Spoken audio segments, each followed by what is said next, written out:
हाँ तो बच्चों, अब ये जो प्रश्नावली मैट्रिक्स में शुरू हो रही है, ये बहुत महत्वपूर्ण प्रश्नावली है।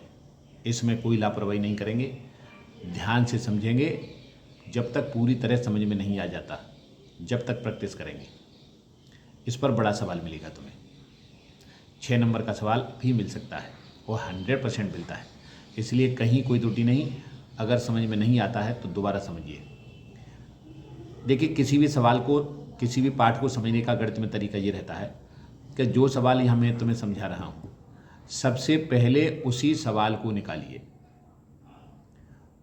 उसको निकालते समय भी उसमें तुम्हारे से कुछ त्रुटि हो सकती है। ये जरूरी नहीं है कि तुमने एक बार समझ लिया, देख लिया तो उसको तुम निकाल लोगे। उसको ही निकालें, और जब त्रुटि होती है तो उसको एक बार देख लें और फिर निकालें, लेकिन एक बार कन्फर्म निकालें। एक सवाल को निकालेंगे, दूसरे को निकालेंगे, इसी तरीके से तीसरा चौथा सवाल अपने आप निकलने लग जाएंगे और पाठ की तैयारी हमारी शुरू हो जाएगी। तो चलिए, ये जो टॉपिक है अगले वाला, ये मैट्रिक्स का इन्वर्स निकालने का है, इन्वर्सिबल मैट्रिक्स। तो मैं प्रश्नावली की शुरुआत कर रहा हूँ, बड़े ढंग से समझाऊंगा। पूरी ताकत से, पूरे कंसंट्रेशन से इस पाठ को समझें, क्योंकि ये बोर्ड की परीक्षा में तुमको बड़ा नंबर दिलाने वाला है। देखिए, प्रश्नावली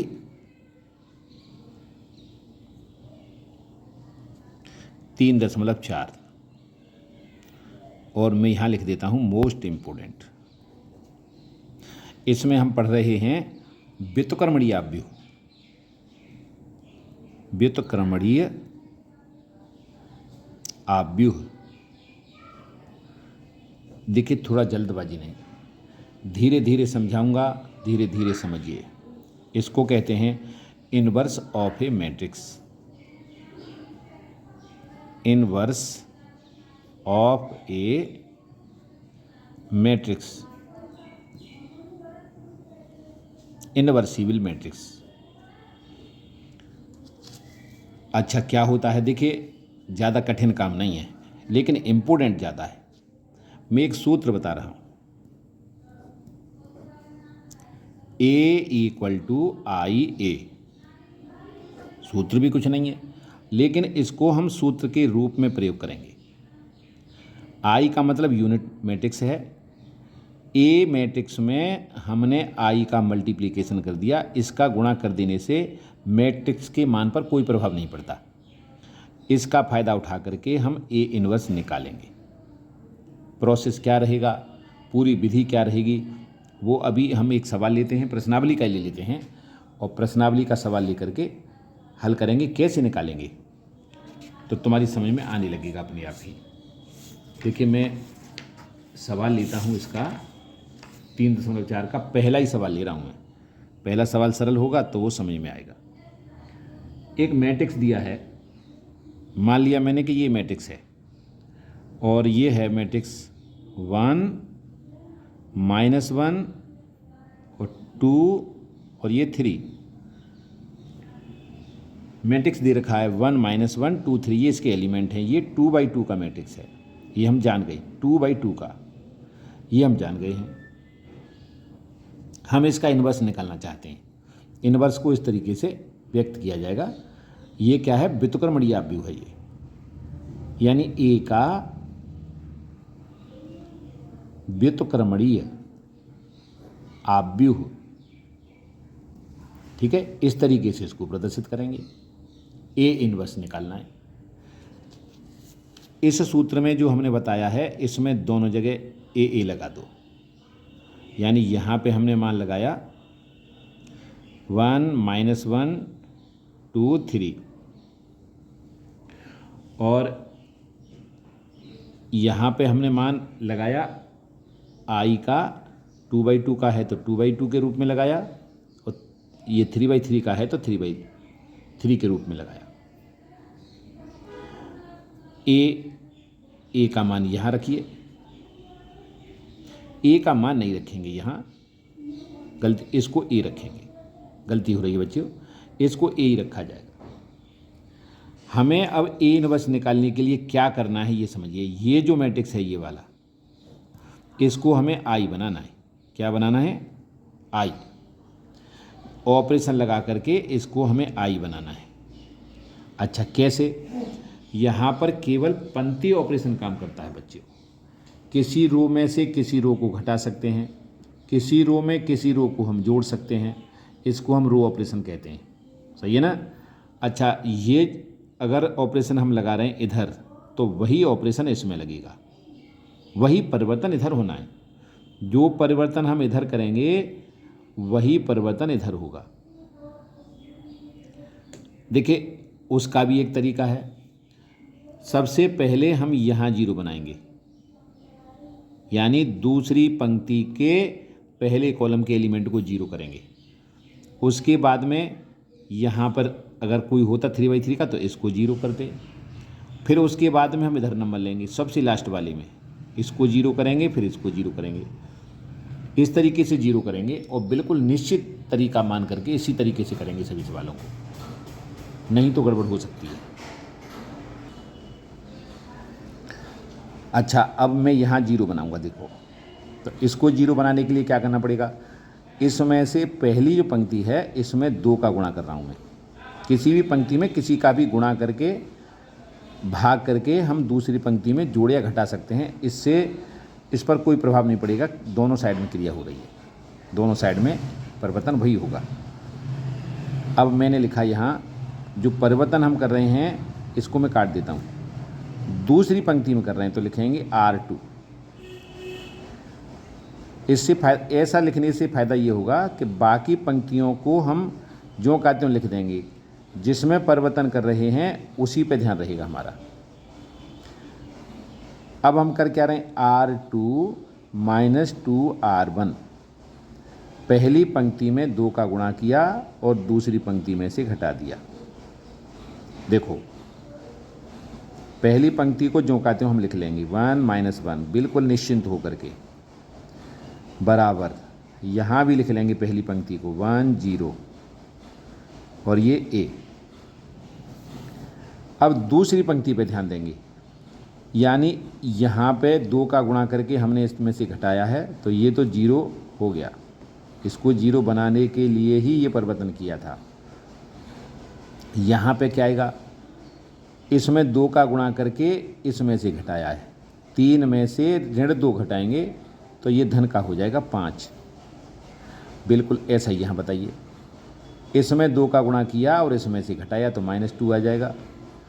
इसमें 2 का गुणा किया, इसमें से घटाया तो ये तो बन ही रहेगा।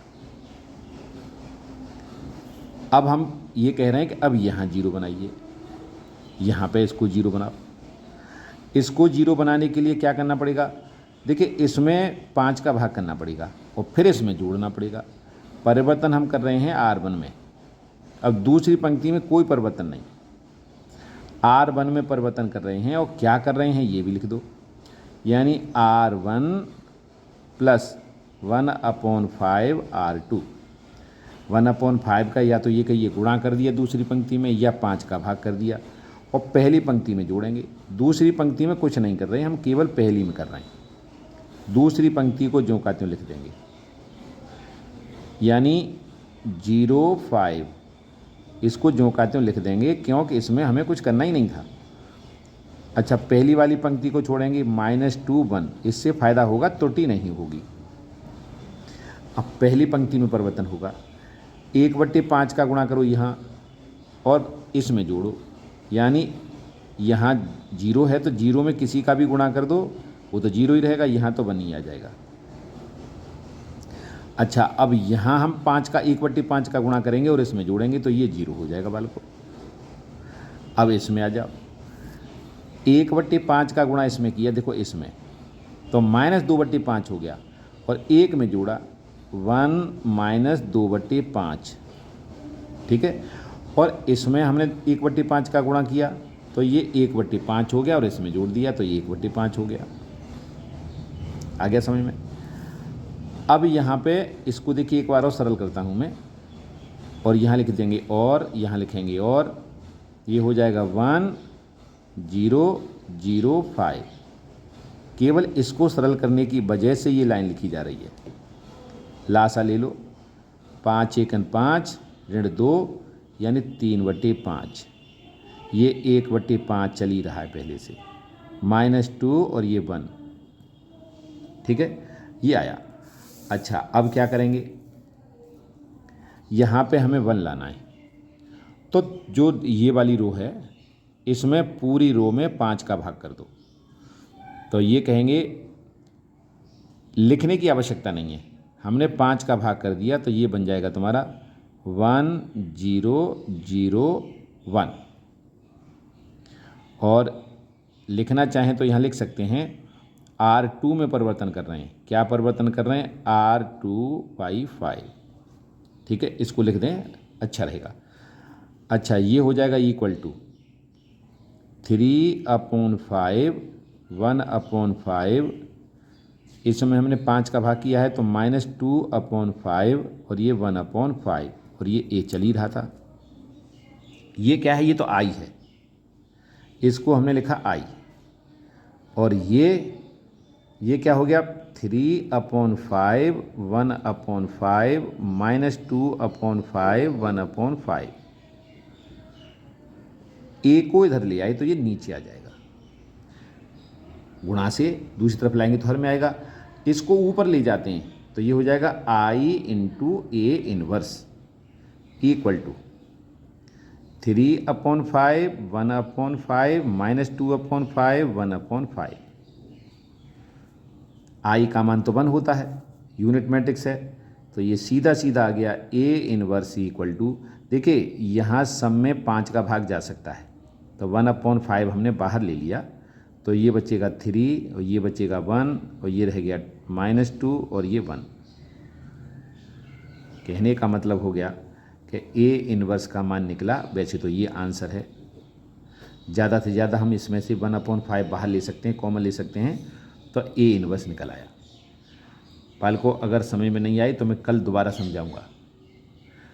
दोबारा एक सवाल और लेंगे, सवाल तो कई लिए जाएंगे, लेकिन यहाँ पे इसको बहुत अच्छी तरह समझना है। डिटर्मिनेंट में जाकर के इसकी बहुत बड़ी प्रश्नावली है, ठीक है ना। एडजॉइंट निकालेंगे और आव्यूहन विधि द्वारा हम समीकरणों को हल करेंगे, वहाँ इसकी ज़रूरत पड़ेगी, इसलिए इसको अच्छी तरह समझ लें। आज केवल इतना ही पढ़ाया जा रहा है, थोड़ा अंधेरा हो गया है इसलिए थोड़ा सा डिस्टर्बेंस भी रहा है। कल दोबारा ढंग से समझाया जाएगा और अच्छी तरह समझ में भी आएगा।